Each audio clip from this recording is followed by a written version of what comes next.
You have asked, and you shall receive. And episode 2 of Brutalism Architecture of Czechoslovakia, you shall see.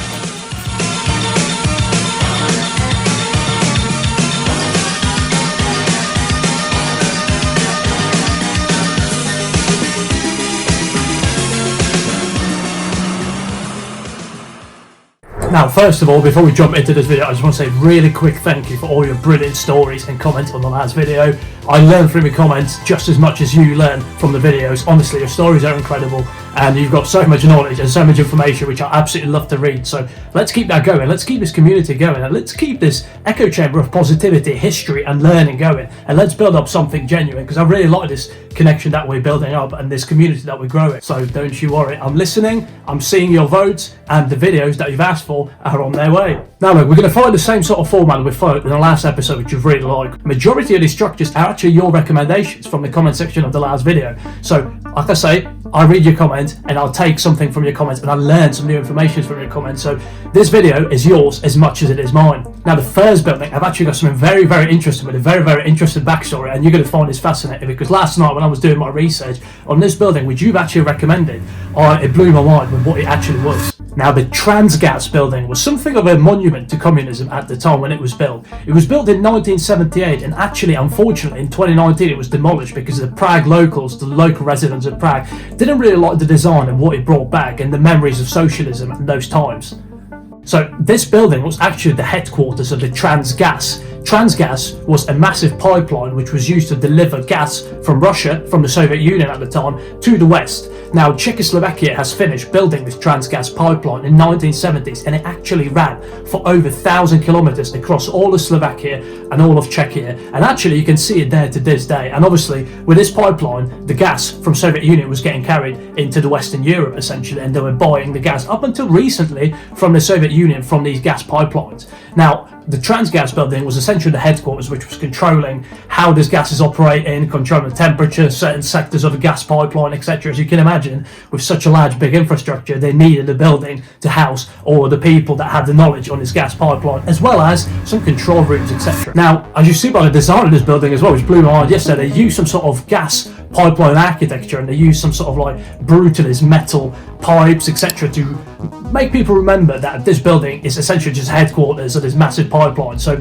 I really like how they tied the architecture into the actual purpose of the building. Let me know what you think of this building in the comment section below. I actually really like it. It's such a big shame that they've demolished it in 2019. I thought if you look at the whole building, it's very unique, not like anything you're going to see nowadays in Prague, or not like you're going to see in any other big cities. Like, one of a kind, this building. Anyways, it is sadly gone now, so rest in peace to this building, and let me know in the comment section below what you think of it. As I've said, I'm very fond of this building, and it's a big shame that they've destroyed it. They've actually tried to have this building registered as a historical site before it was demolished. However, unfortunately, the government and the people acting to get it registered, it took way too long, and the building was demolished by their current owners at the time. Now, I especially love the main square part of this building, which I'll show you on the screen, with the actual underlay. It's almost like a cake, built on top of a circular part in the middle, and then it's built up on top of it, and it really does show off and flex its brutalist muscles with pretty much lack of windows and not really many windows, and really raw materials. And I understand this might not be,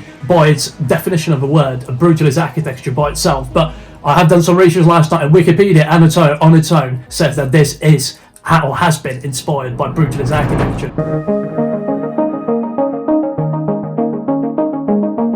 Now, the structure too is something of a behemoth, and something which I've actually really wanted to cover, and maybe even make a standalone video of travelling to Czechia and visiting this massive structure and bringing you some live content, including some historical sites and some historical information about it at the time. Let me know if you want to see some sort of real life content as well from my travels coming up this summer. Now, this building is the Great Strahov Stadium, or Velký Strahovský Stadion, which is essentially the largest stadium ever built in the world, built to house over 250,000 people, which is insane. And you will not believe the time this structure was built, and it absolutely blows my mind with the sheer size of it. You've never seen anything like this. Now, as I've already mentioned, it's the largest ever football stadium built with 250,000 people capacity. Now granted, majority of these, because of the time the stadium was built, was actually standing positions for the fans to view the games and matches, and other events which took place in this massive stadium, which I'll let you know about in a second. But you won't believe when it was built, brother. 1926, when the idea originally first came up, and when it actually finished, the built it is, I believe.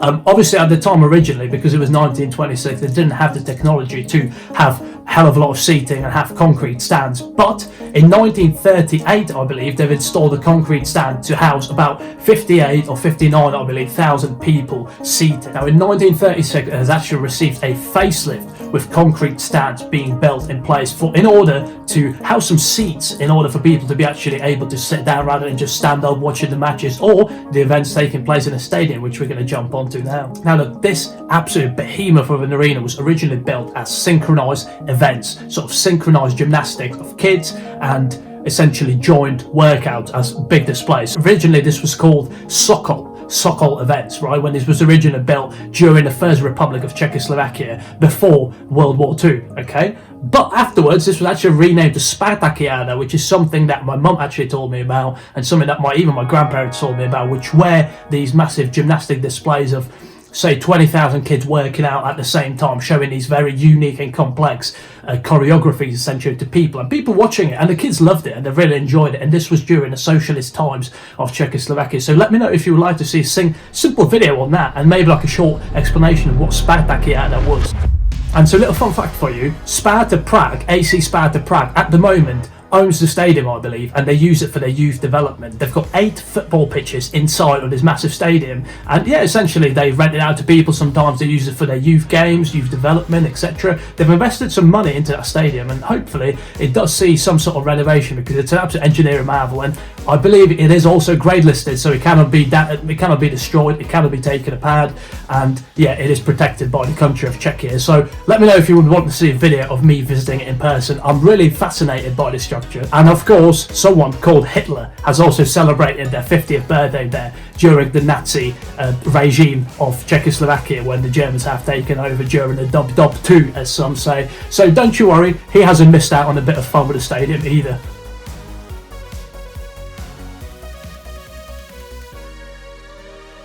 Okay, structure number 3. Now, just to break it up, like in the last episode, because you seem to enjoy it, we're going to gloss over some commie blocks, and not just some commie blocks, these are the largest ever commie blocks built in Czechia, and you're going to find this as fascinating as I have, because someone has recommended this in the last video in the comment section, and shout out to you, brother, by the way, brother, if you're watching this video. Chomutovské experimenty, or experiments of Chomutov. Chomutov, which is basically like a smaller town based in Ústí nad Labem region of Czechia, sort of the northern region. I've got some friends from there, so shout out if you're watching this video, by the way. This behemoth of a structure was 3 commie blocks, the largest commie blocks I believe built at the time, which had 18 floors that were 85 meters tall as well at the same time, and there was 3 of them built in a triangular formation. Now, the centralized building in between all 3 of these massive behemoths was called a hexagon, and it actually housed some pharmacies, some shopping centers, some little small supermarkets, and everything that essentially a small community needs in order to sustain itself and not have to leave the area, because these buildings have housed a hell of a lot of people, which I'm going to tell you about now. So each one of these buildings actually holds 230 apartments, which is 690 altogether. So imagine how many people are living in this tiny little small area. And also believe that these were the largest ever commie blocks built across Czechia and Slovakia. Let me know in the comments if I'm right or wrong. And yeah, I mean, essentially, do you live in a commie block? Have you ever lived in a commie block? Have you got any family that has lived in a commie block? And what's your opinion on commie blocks? Once again, would you want to see a sole video covering commie blocks and what life in commie blocks is like, etc.? Because if you do, I could easily bring that to you, because I've got so much information, so many memories from my childhood growing up in commie blocks. And to this day, as I already mentioned in the last video, I've got family in Slovakia which have flats in these commie blocks, etc. So I've got some fond memories for those.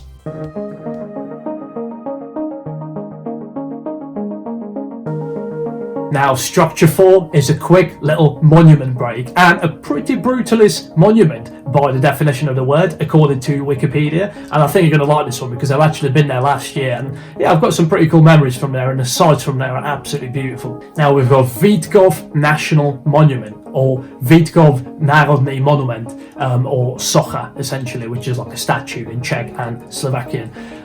Basically, this is based in the Vítkov region of Czechia, of Prague, and it's actually almost the central area of Prague, not too far from the old square, and it's basically on top of the hill, and you can see all sides of Prague from it. You can see all the way up to Žižkov, you can see all the way up to Smíchov, you can see all Vinohrady, you can see the old town, you can see all parts of Prague from it, and it's absolutely beautiful. And if I can find some pictures on my phone, or maybe some videos on my phone, I'm going to try and include them in this video to show you what a first-person point of view looks like from this area. Now, this statue actually depicts Jan Žižka, which is a very legendary character from Czech history, and he was essentially an army leader who defeated King Zygmunt and his Catholic army in 1420. And yeah, to this day, majority of Czechs will know Jan Žižka, because I mean literally a part of Prague, Žižkov, is literally named after him. So yeah, shout out to those of you who know Jan Žižka. If you're watching, shout out to you as well, my friend. Another little fun fact for you: it was built between 1928 and 1938 in order to commemorate the fallen soldiers of Czechoslovakia in World War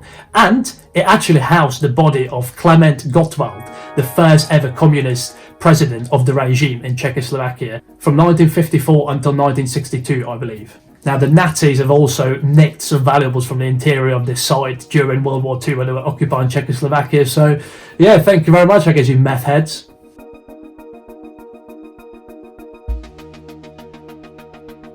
Now, the structure number 5, which I've got lined up for you here, is actually once again recommended by one of you in the comment section in the last video, and it's actually the Slovakian National Archive, the clear epitome of brutalism, looking at the structure itself. And essentially, it's a very significant building to Slovakia, and not just for brutalism and its architecture and what it represents, but also it obviously houses hell of a lot of footage, videos, imagery from history of Slovakia and Czechoslovakia respectively, and yeah, it's basically operates on open doors, I believe, for students of universities and experienced people come and help them to restore and remaster some of the clips so that we know and we can remember more of Czechoslovakian and Slovakian history respectively. Alright, now another little fun fact for you which you're gonna like. Interesting thing is that it was actually designed by a Slovakian architect called Vladimír Dědeček, who wasn't a stranger to this type of architecture from socialism. He designed a good few buildings around Bratislava, such as big Incheba Expo Arena, which is an absolute behemoth. It's actually one of the largest complexes in Slovakia, and it is an absolute beast, and it's right actually next to the SMP bridge, which we've covered in last episode, the UFO bridge, if you remember. And last time I was in Bratislava last year in October, you can essentially walk under the bridge and you can walk on the bridge, and in order to do that, to come from one side where I was coming from Petržalka, you have to walk past Incheba Expo Arena, and yeah, it's an absolute beast really, and you can really tell the time this was built in the communist times by its brutalist architecture and its lack of features and its raw concrete style. Now, the high-rise building that's a part of this Incheba Expo Arena is 85 meters tall, which is actually quite tall. It's quite a big building in general, quite thick. It's a thick boy, right, as far as buildings go. And Vladimír Dědeček, the designer, the architect of this building, is yeah, it's designed some questionable designs, in my opinion, of some buildings in Bratislava at the time. And one of them, he actually commissioned a horrible extension on the Slovak National Gallery. If I have to give my honest opinion, I don't really like it. The other structures, a little bit more unique, but this one, it's not for me. It's not for me, Chief. Let me know what you think in the comment section below. Now, on to some honourable mentions. Let's go. Now, Nova Nemocnica, which actually stands for New Hospital, which isn't very new, by the way, as you're about to learn here, is based in my hometown of Košice, eastern Slovakia. It was also known as the Hospital of the Louis Pasteur, who was a French chemist who discovered vaccination, by the way. It's a total beast and one of the tallest buildings in Košice on its own. I was there countless of times as a kid, obviously with broken bones, as I was a bit of an ADHD kid, just running around, just running down a hill on a skateboard, doing like 20 kilometers an hour without any brakes and stopping, just throwing ourselves in a bush. So a hell of a lot of broken bones when I was a kid, and I've spent some good time there. And when you're inside this building, you can really tell the time this was built and the fact that this was behind the Iron Curtain, with its brutalist cold rooms with marble floors and metal window frames, etc. Now, the interior has 24 floors, and actually in the main lobby area of the hospital, it's got 6 or 7 massive massive lifts essentially that go up, and you can choose which one you go in, because all of the time these are operating, always carrying people in and out, because it's actually the second largest hospital across all of Slovakia. Basically, it was obviously put up in stages, and certain parts of the buildings were open at different times because it is an absolute true behemoth, as I've just said. And there were even parts of the building which were never finished, which were just left to rot and obviously recently demolished. Lastly, I wanted to gloss over this very peculiar structure called Kamzik TV Tower. Kamzik, by the way, little fun fact for you, is a native mountain goat in Slovakia in the Tatra Mountains, which are obviously part of the Carpathian mountain range. Let me know if you want to see a sole video on the Tatra Mountains and how it is, in my opinion,